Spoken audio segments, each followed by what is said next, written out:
Hey, welcome to the Science of Parenting podcast, where we connect you with research-based information that fits your family. We'll talk about the realities of being a parent and how research can help guide our parenting decisions. I'm Mackenzie Johnson, parent of two littles with their own quirks, and I'm a parenting educator. And I'm Lori Hayings, and I have three children who are all in different life stages. One is launched, one is in college, and one is in high school. And I'm also a parenting educator. And today we are going to be talking a little bit about how we can develop our parenting philosophy. And you may wonder, how does that fit with self-care in season 2, right? Well, what we want to do is help you understand how thinking about what we believe about parenting at our very core and foundation really can help us be more confident in our parenting.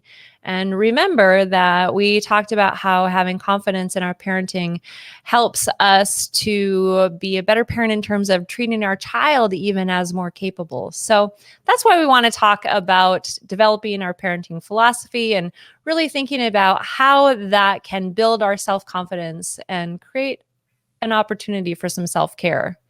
Absolutely. The way that we think about ourselves as parents and the way we think about our parenting. And so, as you know, at the Science of Parenting, we love to look at things with that lens of research and reality. And so, our job is to share a little research on the topic. Your job is to decide how it fits in your own reality. So, we know that each of us is likely going to have a little bit of a different parenting philosophy because of your own reality, and that's okay. We think Totally okay. It's wonderful. In fact, it's not just okay, it's wonderful. So thinking about philosophy, Mackenzie, what do you think would be at the core of your parenting philosophy?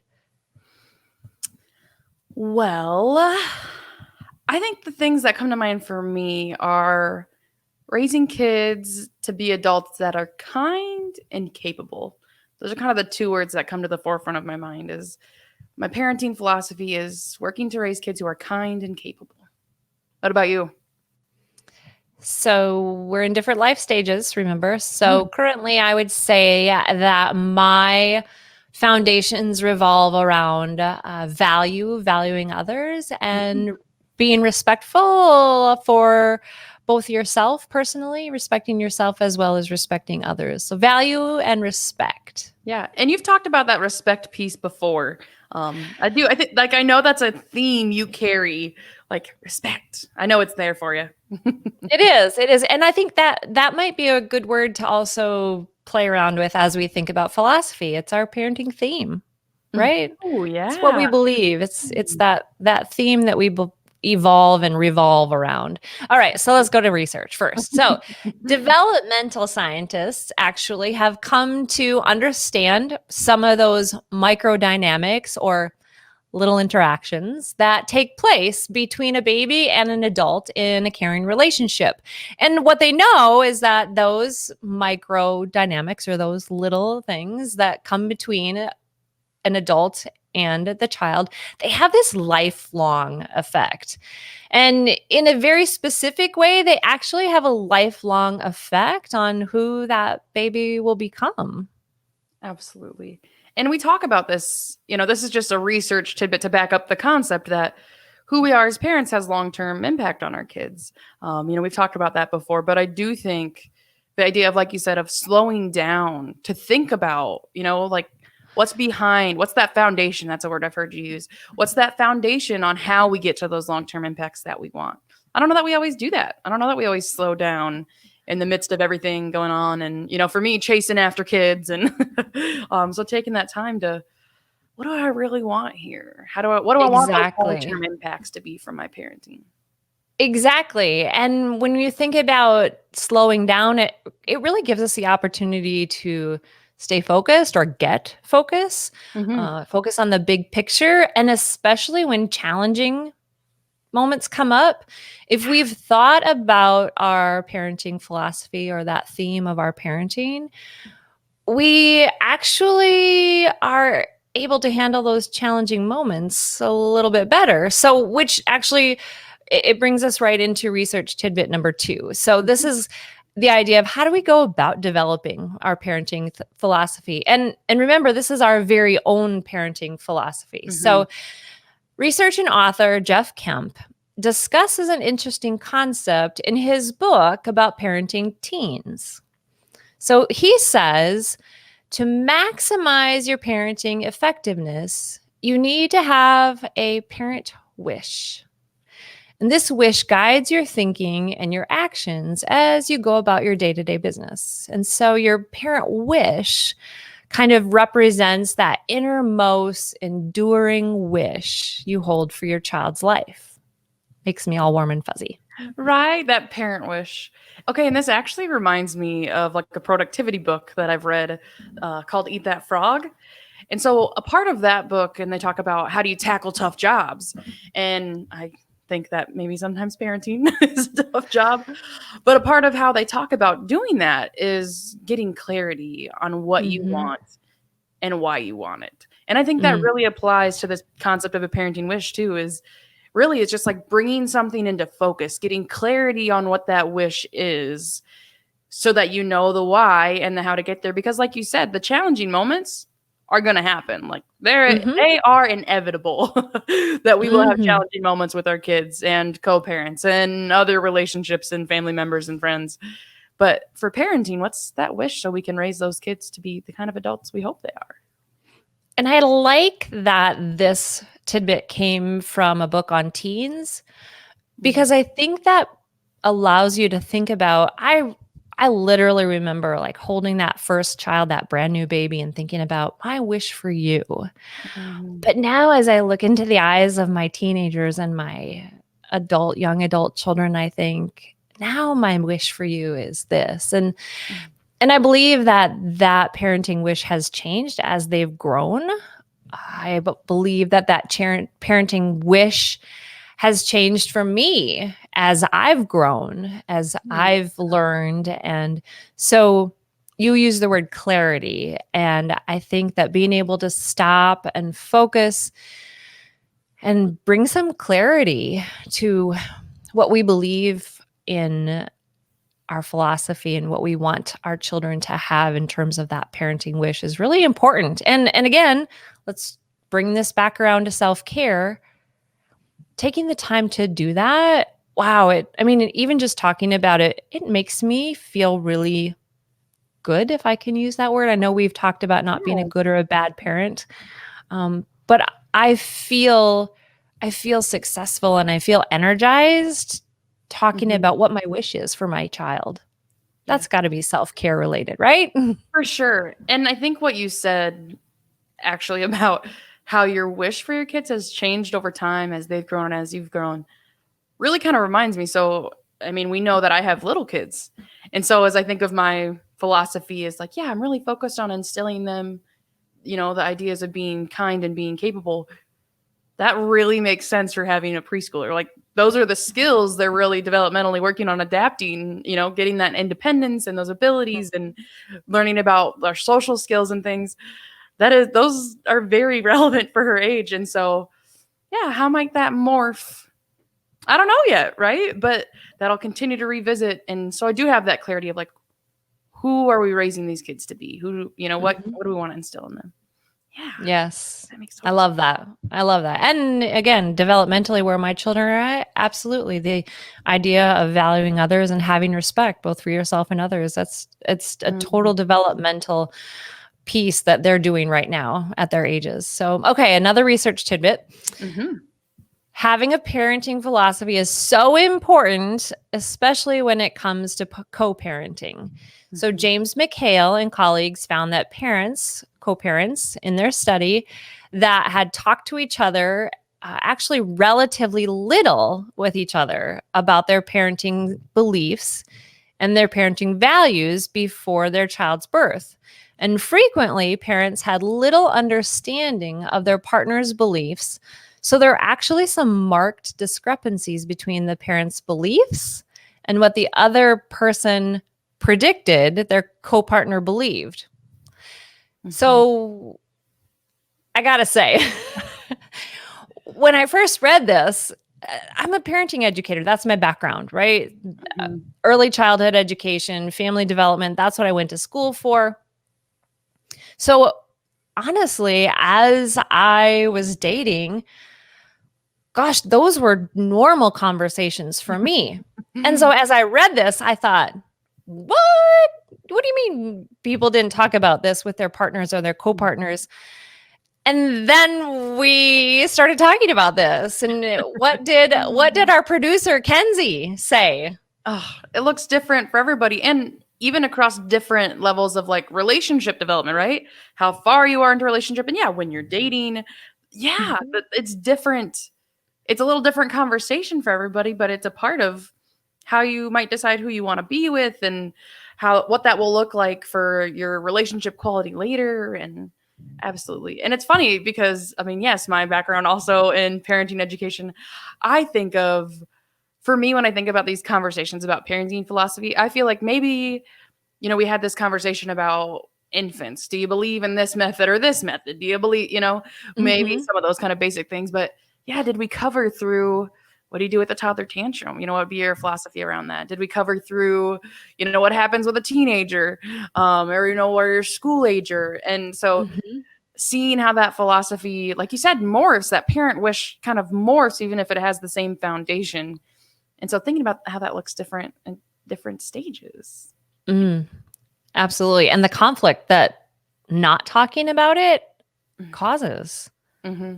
I actually just had a conversation with my co-parent the other night. We had kind of a little check-in. One of our little family routines had like been a little heated, and so it was, after the fact, we were calmer and we kind of checked in. It was like, okay, we need to kind of wind ourselves back around with the like clarity of the goal. Like this is what we want. And so maybe that means each of us kind of redirecting the strategy we're using back to the goal on the same philosophy we have. So it's an ongoing conversation. So Absolutely. Key, ongoing. It's mhm. an ongoing conversation. I feel like that's the theme of kind of what we keep coming to for season 2 is like, how do we find joy? How do we take care of ourselves? We talk, we We communicate, talk. we make sure We we're on the same page, communicate. then we talk again. Woo. Yes. And just when you thought you were on the same page, you need to communicate again. Yes. Yes. Yes. All right. So So, what happens? How do we start? What if I don't know how to start? yes. So we actually have two kind of little tidbits here. One is actually a throwback to one of our previous episodes. So on parenting styles, just in case you're like, okay, sure, a parenting wish. I don't even know what I would think of. I did want to kind of throw this one back in there on thinking about authoritative parenting. So, Lori, do you want to walk us through that? What was that episode? That was in season 1, episode 5, defining parenting styles, is where we talked about this idea of authoritative parenting. Do you want to give us like the quick rundown? Sure. So Diana Baumrind, she is the one that came up with the 3 parenting styles. And so the parenting style that we talk most about in the science of parenting is the authoritative parenting. And remember, that's the style of parenting where we have boundaries and expectations that are reasonable for our child's age. And we also deliver our conversations and our guidance to our children with warmth and acceptance. So there's expectations and boundaries, but we have this warmth and acceptance of things that are happening in our child's life and tantrums that they may have, right? So Yes. when we look at that in a parenting philosophy, that's a really great place to start is thinking about acceptance and warmth. Mm-hmm. Mm-hmm. And I think of like, okay, so as we carry out, the parenting decisions about snack, about Mm. bedtime, about activities, about all the things that we have going on. I like to About think that we, curfew. yeah, yeah. So you think of all those decisions we have that, you use that word foundation of the philosophy. And so as I think about the boundaries that I set for my kids with my philosophy of I want them to be kind and capable, okay, when I set boundaries, I need to encourage boundaries that allow them to build those capabilities, and I need to do it kindly. And when I provide warmth and responsiveness and acceptance of them, I need to do that in a way that's kind, in a way that encourages them to become capable. So that foundation really fits in those two pieces of parenting, I think, really well. That It philosophy. does. And that is something that I know that I've had that conversation with the girls is that I will respect you and speak respectfully to you as well. I value and respect you, and I will speak with you in that way that shows you I value and respect you. Mm-hmm. Yes. Yeah, that philosophy kind of, I think, helps us get through those moments. Like, okay, this is the Mhm. big goal. I gotta, the It's way not that just I an act is perfect. expectation of them, it's also an expectation of Yes, yes. So, one other thing to consider besides the parenting style of authoritative parenting, another cool thing is this. We're moving into kind of the strategies in your reality section here. You guys know I love a model, I love a framework to consider for a strategy. And so, as you're making these kind of big decisions about what your wishes or your parenting philosophy is for parenting your kids, there's the Pew Research did a study. And so they asked parents about the 12 traits, how they kind of prioritized or ranked what they thought was most important to them. Some qualities from, spirituality to hard work, responsibility, tolerance. And so we have this list of 12 traits. And so we want to kind of walk you through some of So these. I'm going to just send a little caveat here, and I want you to listen to these 12 traits and think about how these 12 traits, these strategies are actually playing out today, real time in real world events, things taking place right now in our world. And think about how we teach our children these strategies without judgment. Mm-hmm. All right, so go. Okay, I'll do a few and then I'll pass back to Lori. Okay. So, the first six of these 12 traits that people may want for their children is empathy for others, obedience, spirituality, helping others, persistence, and being well mannered. So maybe one of those is like, oh yeah, that's really my parenting wishes for that. So we know it looks different. And Lori, you make this great point about we're really seeing this play out as we think of us living in a COVID pandemic and all of these things that we're in right now. These values are really shining for people in times of stress. What you value is really shining through the actions that you have. So I think of this list of traits as, yeah, I've seen lots of people be helping others and empathetic, and yes, I think that's great. So do you want to read us the other six? Yes, here we go. So the other six are independence, being responsible, hard work, creativity, tolerance, and curiosity. And pulling out a couple here, when you think about what's happening in our world today around bias and differences in experiences when it comes to race and ideas and conversations about those, that idea of teaching values around tolerance. And there's that value creativity. Think about how creative people have become in terms of education and delivering programs in ways that they never had to think about before. They're far more creative than they thought they could be, should be, or would ever have to be. And so these values really, they really give us a chance to teach our children many, many different things that are important as they grow. Mm-hmm.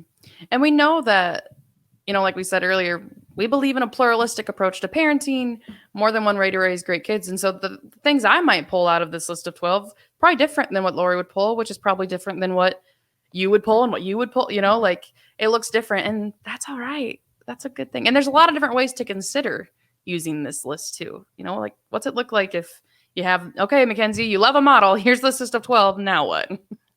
Exactly. Exactly. So we've defined it and we've given you some strategies. And as I look back at that list, I think about what could Mackenzie DeYoung possibly ask us for our stop, breathe, talk moment. That moment where we let her come at us with something off the cuff. And so I think this is the time to do that. And I'm just going to cross my fingers and hope that it's not as hard as the last question she gave us on our last episode. So this one isn't specifically about you. You don't have to come up with examples like I did last time, but I need some clarification. Okay. So my question, you're talking about, I'm hearing parenting styles, hearing parenting philosophies. So can you briefly explain to me, and maybe our listeners are thinking the same thing, what is the difference between the two, and or like how do they cross over each other? Like, can you just give me like a summary or a clarification on that? Sure. I think that's easy to confuse the word philosophy with style. And when I think of philosophy as opposed to the word style, so they're two different words to me. So philosophy to me is it's that big overarching, or underneath me, it's that foundation that I stand on. So I'm standing on the foundation, and how I move my body, how I respond to the things around me is my style. So let's see, I like to talk in pictures. So I'm seeing, our writer, Barb Dunn Swanson, and I am angry with Barb. And so my foundation is that of value and respect. So my foundation is that I need to have a difficult conversation with Barb, and it's going to be respectful because I value Barb. So that's my foundation. And then my style, if I were to pick a parenting style, remember it's authoritative. So my style would be to speak to Barb about expectations that I have. And I would do that in a warm manner. So I might, speak in this tone of voice. I would be matter of fact. I wouldn't be yelling. My arms wouldn't be waving around. Right. And so that to me is kind of that difference between foundation. I value respect. I want to have a first party conversation with Barb. And because I value her and respect her, my style is going to be one of expectations and warmth. Does that make sense?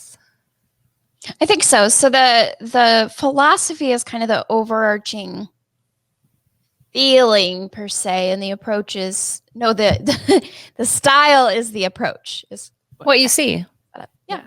And I might say that the philosophy is what we believe and what we wish and what we hope. It feels a little more intangible, like it's the thought, while the style, is like what you see, is the actions, is the choices we make, is the things we say. So the philosophy, I like the word foundation. I like that. It is. It feels sturdy. Yeah.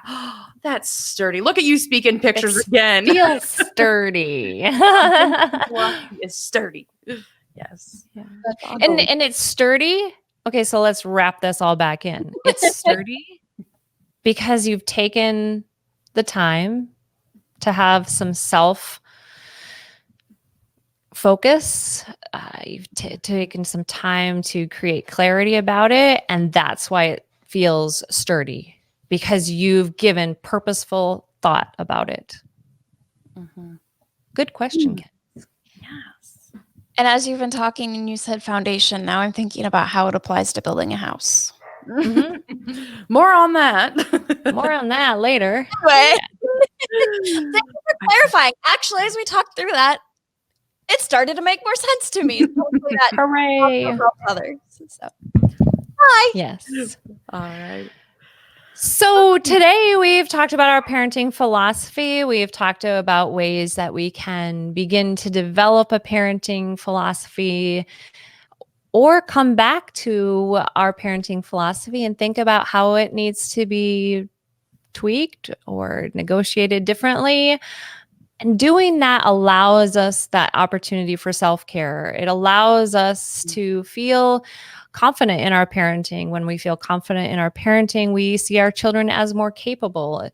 Gosh, it just spins all the way around to a nice circle with a nice tight bow, right? And so whether you're just starting out on your parenting philosophy, or whether you're thinking, I maybe need to take a moment, and I like to have conversations with my adult children about this type of thing because they are perfectly capable. I think even your preschooler would just have the most creative conversation with you about what do we believe? What's at the core, right? Right, exactly. So anyway, I want to say thanks. Thanks for joining us today on The Science of Parenting. Remember to subscribe to our weekly audio podcast on Apple and Spotify or your favorite podcast app. Watch the show on video each week, and then you can join us on Facebook Live sometime when we tackle your questions and your comments. But here we are. So come along with us as we tackle the ins and outs, the ups and downs, and the research and reality all around the science of parenting.